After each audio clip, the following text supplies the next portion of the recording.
Bharatiya Janata party जिला कार्यालय भरतपुर पर भजनलाल सरकार की 20 माह की उपलब्धियों पर भाजपा द्वारा एक प्रेस वार्ता का आयोजन किया गया। प्रेस वार्ता को डीग कुम्ही विधायक डॉक्टर शैलेश सिंह के द्वारा संबोधित किया गया। संबोधन में विधायक ने बताया कि मुख्यमंत्री भजनलाल शर्मा के नेतृत्व में राजस्थान विकास, पारदर्शिता और प्रशासन की ऊंचाइयों पर पहुंच रहा है। प्रशासन की नई ऊंचाइयों पर पहुंच रहा है। भजनलाल सरकार ने अंत्योदय के विजन को धरातल पर साकार करते हुए जरूरतमंद और वंचितों के कल्याण के लिए दूरगामी और क्रांतिकारी निर्णय किए। अपने लगभग पौने 2 साल के अल्प कार्यकाल में राज्य सरकार ने महिला, युवा, किसान और मजदूर के सशक्तिकरण के लिए प्रभावी रूप से कार्य किया है। वहीं गुटबाजी से ग्रस्त विपक्षी पार्टी कांग्रेस केवल आपसी झगड़ों में ही व्यस्त रही। सबका साथ, सबका विकास, सबका विश्वास और सबका प्रयास के मूल मंत्र को ध्यान में रखते हुए भजनलाल सरकार जन कल्याण को प्राथमिकता पर रखते हुए कार्य कर रही है। इसी क्रम में यशस्वी प्रधानमंत्री माननीय नरेंद्र मोदी जी की जनसेवा की भावना से प्रेरित होकर उनके 75वें जन्म दिवस के अवसर पर 17 सितंबर से 2 अक्टूबर तक प्रदेश में सेवा पखवाड़ा मनाया गया, जिसके अंतर्गत शहरी सेवा शिविर और ग्रामीण सेवा शिविर आयोजित किए गए। साथ ही रक्तदान शिविरों के भी आयोजन किया गया। सीवरेज नीति का विमोचन, सफाई मित्रों को पीपीई किट का वितरण, स्वनिधि योजना के तहत ऋण स्वीकृति और वितरण, विश्वकर्मा युवा उद्यमी प्रोत्साहन योजना की शुरुआत की गई। भजनलाल सरकार निरामय राजस्थान के पथ पर तेजी से बढ़ रही है। इस क्रम में राष्ट्रीय क्षय उन्मूलन कार्यक्रम के तहत टीबी मरीजों के परिजन को निःक्षय पोषण किट वितरित भी किए गए। प्रदेश भर में स्वास्थ्य शिविरों का आयोजन किया गया। वहीं प्रधानमंत्री आवास योजना, शहरी प्रधानमंत्री स्वनिधि योजना, मुख्यमंत्री स्वनिधि योजना, मुख्यमंत्री कन्यादान योजना के लाभार्थियों को चेक भी सौंपे गए। मुख्यमंत्री मंगला पशु बीमा योजना के लाभार्थियों को बीमा पॉलिसी तथा खाद्य सुरक्षा योजना के लाभार्थियों को प्रमाण पत्र वितरित किए गए। वृक्षारोपण अभियान अंतर्गत एक पेड़ मां के नाम का आयोजन भी किया गया।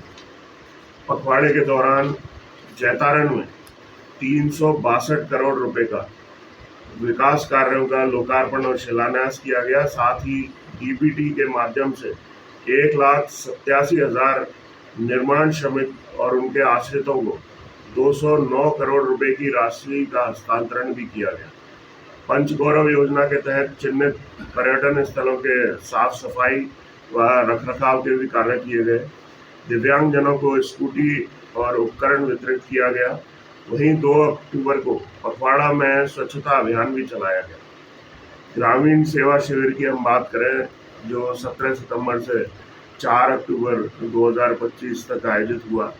इसमें ग्रामीण सेवा शिविर के दौरान स्वामित्व योजना के तहत कुल 96,908 पट्टे वितरित किए गए, जिससे हजारों परिवारों को कानून, अधिकार और सम्मान मिला।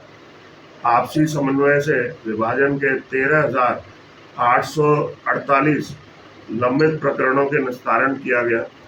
यह सुशासन की दिशा में एक बड़ा कदम है। 82,011 लंबित नामांतरण प्रकरणों का निस्तारण कर उन्हें राजस्व रिकॉर्ड में दर्ज किया गया, जिससे भूमि संबंधी विवादों में बड़ी कमी आई।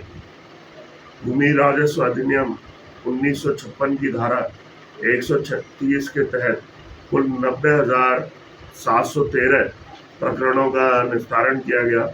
यह प्रशासन की पारदर्शिता और दक्षता को दर्शाता है। 85,194 लंबित फार्मर रजिस्ट्री को पूर्ण करवाकर किसानों को राहत दी गई। 1,14,097 मूल निवास प्रमाण पत्र बनाकर जारी किए गए, जिससे युवाओं और नागरिकों की शिक्षा, नौकरी और सरकारी योजनाओं के लाभ उनको मिल सके। 1,36,409 जाति प्रमाण पत्र बनाकर लोगों को सामाजिक न्याय के अधिकार से जोड़ा। मुख्यमंत्री मंगला पशु बीमा योजना के तहत 48,147 पशुपालकों को लाभ पहुंचाया गया। प्रधानमंत्री फसल बीमा योजना में 1,82,860 किसानों को लाभान्वित किया गया। यह किसानों के लिए एक कवच की तरह काम करेगा। 1,02,34 सामाजिक सुरक्षा पेंशन को सत्यापित कर लाभार्थियों को समय पर पेंशन पहुंचाना सुनिश्चित किया गया। अगर शहरी सेवा शिविर की हम बात करें, जो 17 सितंबर से लेकर 6 अक्टूबर तक आयोजित हुआ है, उसमें शहरी क्षेत्रों में 14,852 पट्टे जारी किए हैं, जिससे लोगों को मालिकाना हक मिला। 13,695 कचरा संभावित केंद्रों का उन्मूलन करके उन लोगों को राहत दी गई। 5,478 व्यक्तिगत शौचालयों का निर्माण कर स्वच्छता मिशन को भी सशक्त करने का काम इस अभियान के अंदर हुआ है। मुख्यमंत्री स्वनिधि योजना के अंतर्गत 1,163 और प्रधानमंत्री स्वनिधि योजना के अंतर्गत 1,418 ऋण स्वीकृति दी गई है। 67,462 जन्म, मृत्यु और विवाह के पंजीकरण कर प्रशासनिक पारदर्शिता को मजबूत करने का काम इस अभियान में हुआ है।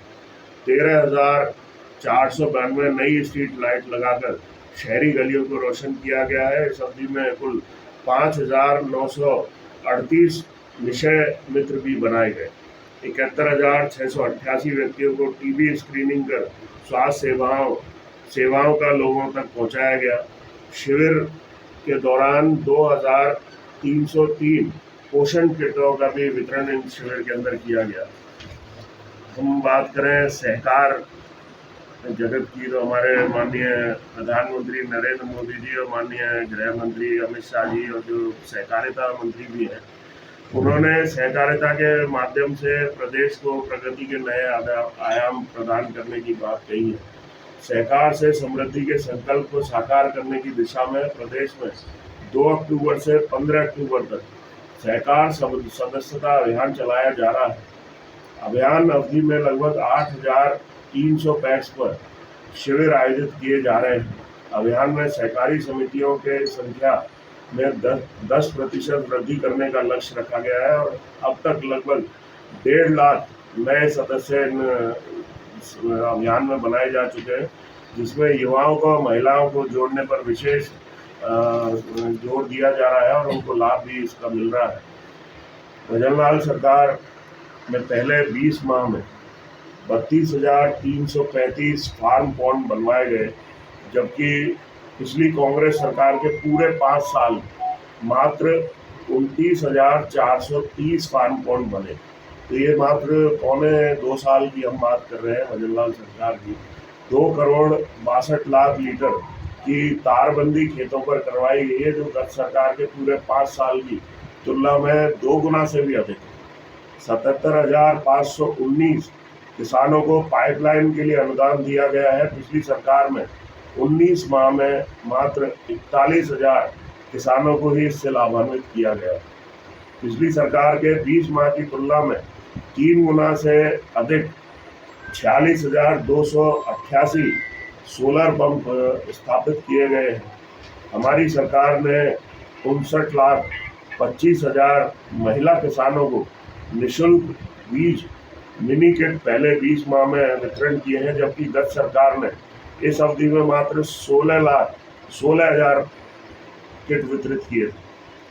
7,465 किसानों को डिप्टी निर्माण के लिए अनुदान दिए गए, जबकि गत सरकार के पहले 20 माह में मात्र 4,000 किसानों को ही अनुदान दिया गया। केंद्रीय सहकारी बैंकों से गत सरकार की तुलना में 2 गुने से भी अधिक 42,394 करोड़ रुपए के अल्पकालीन ऋण का वितरण सरकार के 20 माह में किया गया। प्रधानमंत्री आवास योजना शहरी के तहत 66,695 मकान स्वीकृत, जबकि पिछली सरकार में 20 माह में केवल 4,500 मकान स्वीकृत पिछली सरकार कर पाई थी। गत शासन की अगर हम तुलना करें तो हम 15 गुना से ज़्यादा अधिक हमने ये स्वीकृत किए हैं मकान। राजस्थान को ऊर्जा आत्मनिर्भर बनाने की दिशा में वर्तमान सरकार के पहले माह के दौरान बिजली उत्पादन की क्षमता में 4,955 मेगावाट की वृद्धि की गई, जबकि कांग्रेस सरकार के पूरे कार्यकाल में, पूरे 5 साल का उनके कार्यकाल में 4,000 मेगावाट की बढ़ोतरी भी वो नहीं कर पाए। स्वच्छ ऊर्जा लक्ष्यों को हासिल करने की दिशा में महत्वपूर्ण प्रगति करते हुए नवीनकरण ऊर्जा परियोजनाओं हेतु 34,384 हेक्टेयर भूमि आवंटन किया गया। यह गत सरकार के पूरे कार्यकाल में 22,597 हेक्टेयर भूमि का आवंटन से अधिक है। हमारी सरकार ने 20 माह में पीएम कुसुम योजना कंपोनेंट ए के तहत 2435 और कंपोनेंट सी के तहत 9344 सहमति पत्र जारी किए। गत सरकार में 5 साल में कंपोनेंट ए के तहत 486 और कंपोनेंट सी के तहत मात्र 57 सहमति पत्र जारी किए गए थे, जो हमारी सरकार ने बहुत बड़ी उपलब्धि इसमें हासिल की है। सड़क निर्माण कार्यों में 22,541 करोड़ रुपए का व्यय किया गया, जो पिछली सरकार द्वारा समान अवधि में 8,912 करोड़ व्यय की तुलना में करीब 2.5 गुना से अधिक हमारी सरकार ने सड़क बनाने में भूमिका अदा की है। हमारी सरकार के 20 माह में 1421 गांवों को सड़कों से जोड़ा गया है, जो पिछली सरकार से अगर हम तुलना करें तो 10 गुना से भी ज़्यादा है। सड़क तंत्र के सुदृढ़ीकरण के लिए 6,786 किलोमीटर मिसिंग लिंक सड़कों का निर्माण हमारी सरकार ने पहले 20 महीनों में करवाया, जबकि पिछली सरकार कांग्रेस सरकार मात्र 1,800 किलोमीटर मिसिंग लिंक ही बना पाई।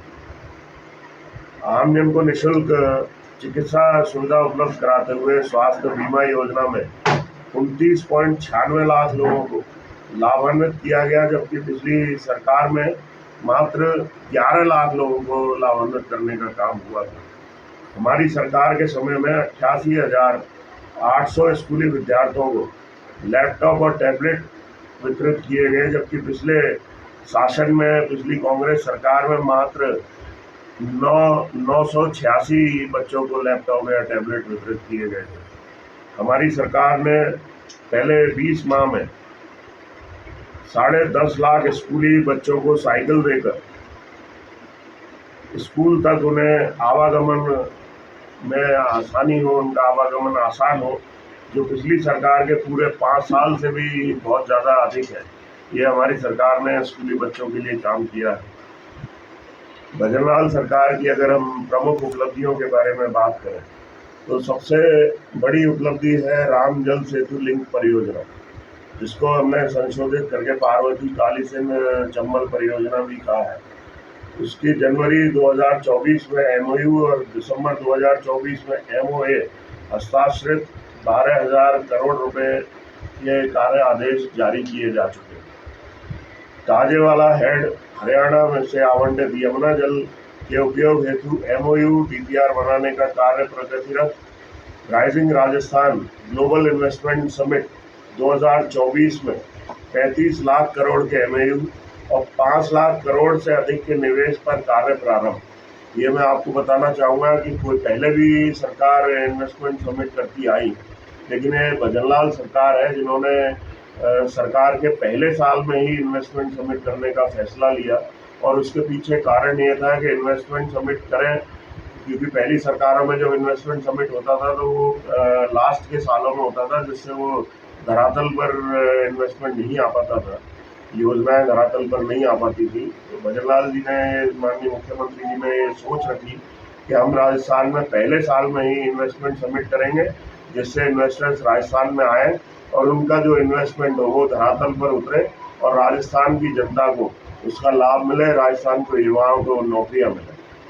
विद्युत उत्पादन क्षमता में 5,344 मेगावाट की वृद्धि, 400 केवीए के 2 और 220 केवीए के 4 और 132 केवीए के 32 जीएसएस स्थापित। 22 जिलों में किसानों को दिन में बिजली दी जाना प्रारंभ की जा चुकी है। पीएम कुसुम के तहत 1611 मेगावाट की संयंत्र कार्यशील, 172 कृषि कनेक्शन जारी किए जा चुके हैं। सड़कों हेतु 23,545 करोड़ रुपए व्यय कर 33,985 किलोमीटर सड़क का निर्माण का कार्य किया जा चुका है। मुख्यमंत्री वृक्षारोपण महाअभियान के तहत राजस्थान में पौधारोपण में मैं कह सकता हूँ एक इतिहास रचा है माननीय मुख्यमंत्री जी ने। 18.75 करोड़ से अधिक वृक्षारोपण राजस्थान के अंदर करके उन्होंने एक बहुत बड़ा प्रकृति के प्रति अपना एक दायित्व निभाया है, राजस्थान में इतिहास रचने का काम किया है। खाद्य सुरक्षा योजना अंतर्गत 32 लाख अपात्र लोगों के नाम हटाए गए हैं और 59 लाख पात्र लोगों के नए नाम जोड़े गए हैं, जिससे राजस्थान में जिनको वास्तव में ज़रूरत थी खाद्य सुरक्षा से जुड़ने की, जो गरीब लोग थे जिनको ज़रूरत है सरकार से उनको खाद्य सुरक्षा योजना का लाभ मिल सके, ऐसे करीब 59 लाख लोगों को जोड़ने का काम हमारी सरकार ने किया है। किसान सम्मान निधि के तहत 76 लाख किसानों को 8,409 करोड़ रुपए की राशि हस्तांतरित की गई। 42,765 करोड़ रुपए के अल्पकालीन ब्याज मुक्त फसली ऋण भी वितरित उनको किया गया है। मुख्यमंत्री आरोग्य योजना, आयुष्मान आरोग्य योजना, जिसको हम माँ तथा माँ वाउचर योजना का भी क्रियान्वयन इस पर हुआ है। लाड़ो प्रोत्साहन योजना प्रारंभ की गई दिनांक 12/3/2025 से 1 लाख रुपए राशि से बढ़ाकर हमारी सरकार ने 1.5 लाख रुपए इस राशि को बढ़ाने का काम किया है। अन्नपूर्णा रसोई की हम बात करें तो अन्नपूर्णा रसोई में भी हमारी सरकार ने मोटा अनाज के अंदर शामिल किया है और राजकीय अनुदान राशि 17 रुपये जो पहले सरकार के अंदर हुआ करती थी उसको बढ़ाकर 22 रुपये प्रति भोजन थाली किया गया है। और आरटीआई के तहत 2 लाख से अधिक नव प्रवेशित विद्यार्थियों को प्रवेश तथा निजी विद्यालयों को 968 करोड़ रुपए फीस का पुनर्भरण भी हमारी सरकार के द्वारा किया गया है। प्रधानमंत्री मातृ वंदना योजना में करीब 9.5 लाख महिला लाभान्वित की गई है तथा देय राशि जो 5,000 रुपये से बढ़ाकर 6,500 रुपये हमारी सरकार ने की। 10.5 लाख साइकिल हमारी स्कूली छात्राओं को वितरण करने का काम भी हमारी सरकार ने किया है। 18.25 लाख महिलाओं को प्रशिक्षण प्रदान किया गया है तथा 10.99 लाख महिलाएं लखपति दीदी राजस्थान के अंदर बनाई गई। 75,000 से अधिक पदों पर नियुक्तियां प्रदान की गई हैं। विभिन्न संवर्गों में करीब 1.68 लाख पदों पर भर्तियां प्रक्रियाधीन है। इससे मैं समझता हूँ कि राजस्थान के युवाओं को एक बहुत बड़ा अवसर मिला है और माननीय मुख्यमंत्री जी ने जो राजस्थान के युवाओं के साथ एक वादा किया था नौकरी देने का, उसमें बहुत बड़ा कदम ये 75,000 नौकरियां देकर और करीब 1.68 लाख नौकरियां जो प्रक्रियाधीन है उसकी ओर माननीय मुख्यमंत्री जी के द्वारा बढ़ाया गया है। 3 लाख से अधिक युवाओं को कौशल प्रशिक्षण प्रदान किया गया। 71 नवीन राजकीय महाविद्यालयों की स्थापना की गई। कालीबाई भील मेधावी छात्रा एवं देवनारायण स्कूटी योजना के अंतर्गत 39,000 से अधिक स्कूटियों का वितरण भी हमारी सरकार ने किया। वर्ष 2024-25 में 125 रुपये बोनस तथा 2025-26 में 150 रुपये बोनस पर गेहूं की खरीद हमारी सरकार ने की। प्रधानमंत्री फसल बीमा योजना अंतर्गत 5,500 करोड़ रुपए से के बीमा के क्लेम भी हमारी सरकार ने वितरित किए हैं। 1 लाख रुपए तक ब्याज मुक्त ऋण के लिए राजस्थान सहकारी गोपाल क्रेडिट कार्ड योजना भी हमारी सरकार ने प्रारंभ की है। तो ये हमारे राजस्थान के जो एक प्रमुख गौपालन जो हमारा एक हिस्सा है, कृषि का भी कह सकते हैं, गौपालकों का भी कह सकते हैं, उनके लिए बहुत बड़ा कदम है हमारे राजस्थान के गौपालकों के लिए कि 1 लाख रुपए का निःशुल्क उनको ब्याज मुक्त ऋण उनको सरकार द्वारा दिया जा रहा है।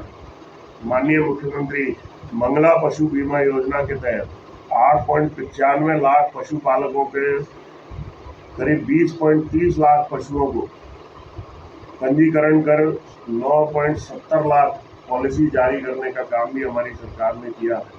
जल जीवन मिशन के अंतर्गत 12.94 लाख परिवारों को नल से जल की आपूर्ति करने का काम भी हमारी सरकार ने किया।